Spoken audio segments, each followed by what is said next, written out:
Hi everyone and welcome back to Investment Research. I'm Simo, your equity research analyst. Today we're taking a full look at SoFi Technologies, ticker SOFI, as of October 30th, 2025, following its latest trading session and the ongoing reaction to the Q3 earnings report. We'll go through the company the way a financial institution or equity research desk would, looking at top-line performance, balance sheet direction, market sentiment, valuation range, and risk-adjusted outlook for the next 12 months. Starting with today's market data, SoFi closed at $29.57, down 4.30% for the session, a decline of $1.33 on very heavy volume of over 41 million shares. The stock opened the day at $30.43, reached an intraday high of $30.92, and traded down to a session low of $29.21. The current price sits just below short-term support, signaling that traders are taking profits after SoFi's recent strong move toward its 52-week high of $32.56. Despite this pullback, the stock remains significantly above its 52-week low of $8.60, marking a dramatic recovery that has tripled investor capital over the past year. From a technical and liquidity standpoint, SoFi is still in a consolidation phase following a sharp rally driven by optimism around its profitability path and strong member growth. Institutional trading desks will note that the high volume during the decline suggests some short-term distribution, possibly hedge funds locking in gains after the earnings pop. The key support zone now sits near $28, while resistance remains at the psychological $32 level. From a fundamental analysis view, SoFi has transitioned from a high-growth fintech narrative toward a maturing financial platform model. The company operates across three key business segments: lending, technology platform, and financial services. Its lending business continues to anchor earnings through personal and student loans, while the technology platform, including Galileo and Technisys, is delivering stable fee income and scalability. The financial services segment, covering SoFi Money, SoFi Invest, and credit card operations, remains in its expansion phase but has started contributing positive margins in certain subsegments. The Q3 2025 earnings report confirmed that SoFi posted another quarter of positive net income, marking a full year of GAAP profitability. Net interest income continues to rise due to strong loan originations, though at a moderating pace compared to 2024. Fee-based revenues from the technology platform and SoFi Invest are gaining importance as the company seeks to rebalance its model away from heavy reliance on lending spreads. Liquidity ratios remain robust, with total deposits still rising quarter over quarter, providing stability in the face of higher rates. Turning to valuation and market expectations, the 15 Wall Street analysts covering the stock maintain a consensus rating of hold, with a mean price target of $23.97, roughly 19% below the current market price.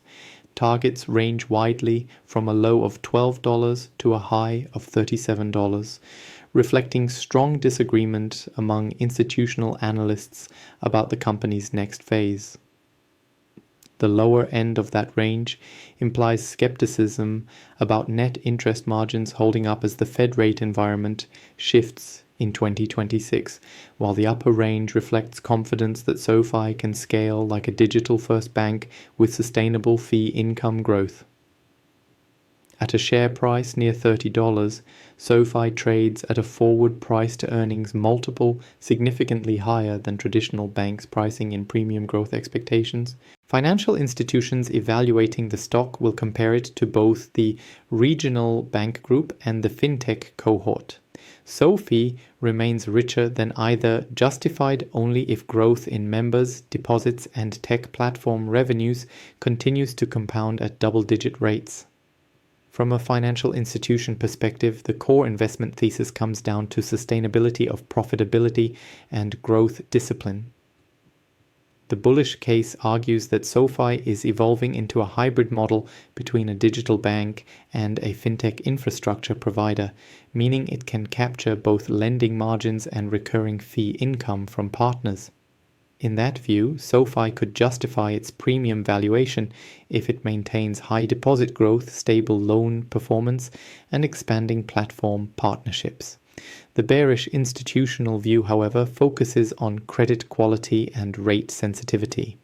If consumer delinquencies rise in 2026, or if loan demand slows amid lower refinancing activity, net interest income could flatten. Additionally, competition from traditional banks and neobanks could compress fee margins. This explains why most analysts prefer to stay neutral. They see upside capped in the near term until SoFi proves that profitability can scale without aggressive loan growth. Risk considerations remain high.